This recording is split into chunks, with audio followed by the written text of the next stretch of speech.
You've tuned in to the Nunes Newscast, available on the Devin Nunes YouTube channel, iTunes, and wherever you get podcasts. Here's your host, Devin Nunes. This is a special edition of the Devin Nunes Newscast. The history of Antifa. America's cities have endured a summer of anarchy, from Minneapolis to Chicago to Portland.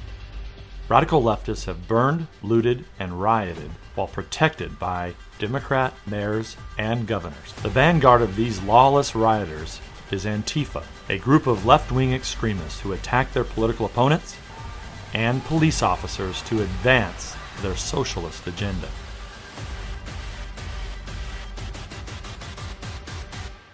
Despite Antifa's obvious involvement in the recent rioting, Democrats like New York's Jerry Nadler pretend Antifa doesn't even exist. It is true. There's violence across the whole country. Do you disavow the violence from Antifa that's happening in Portland right now? That's a myth that's being spread only in Washington, D.C. About Antifa in Portland? Yes. Sir, there's videos everywhere online. There's fires and riots. They're throwing fireworks at federal officers. DHS is there. Look online. It gets crazy, Mr. Nadler. So who are Antifa, and why do Democrats run cover for them? Antifa has a dark history. As Germany's Weimar Republic collapsed in the 1930s, extremist political groups fought in the streets to secure political power.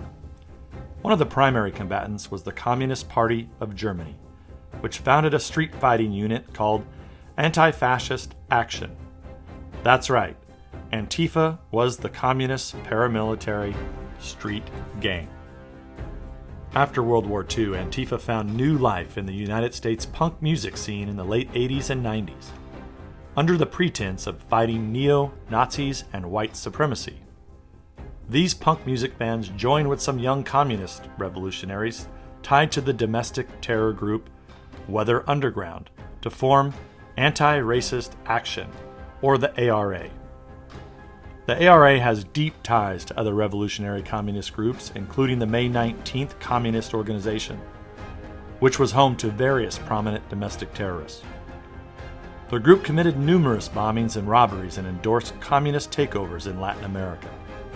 A common theme for these communist groups was to use anti-racism as a front to commit violent criminal acts, much like Antifa does. Today's Antifa are direct descendants of these domestic communist groups. In fact, members of these older groups joined forces in 2013 and founded Torch Antifa, one of the largest networks of Antifa groups in the United States. Through large, loose networks like Torch Antifa, smaller groups of Antifa radicals have staged violent attacks and riots with little accountability in these Democratic-run cities. In fact, Democrats have encouraged Antifa as they terrorize cities such as Berkeley, Portland, Minneapolis, and Kenosha. See for yourself. This is mostly a protest. Peaceful protest. Peaceful protest. Peaceful protesters. Peaceful protest. Peaceful protest. A more peaceful night of protesting. There's peaceful protest. Peaceful protest. Peaceful protest. Peaceful protest. Peaceful protest. Peaceful protest. Peaceful protest. Peaceful protest. Peaceful protest. Peaceful protest. Peaceful protest. Peaceful protest. Peaceful protest. But when we allow white nationalists and white supremacists to infiltrate our peaceful protests,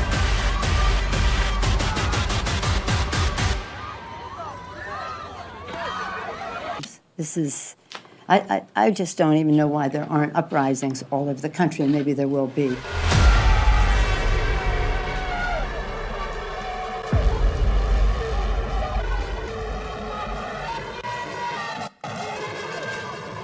From the 1930s Germany to today, Antifa's goal has not changed: to instigate a violent communist revolution.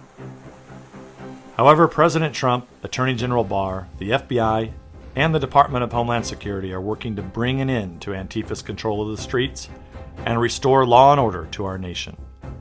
The world has enough failed communist hellscapes, and we cannot allow the radical left and their Antifa street fighters to transform the United States into another one. This is Devin Nunes. Thank you for listening.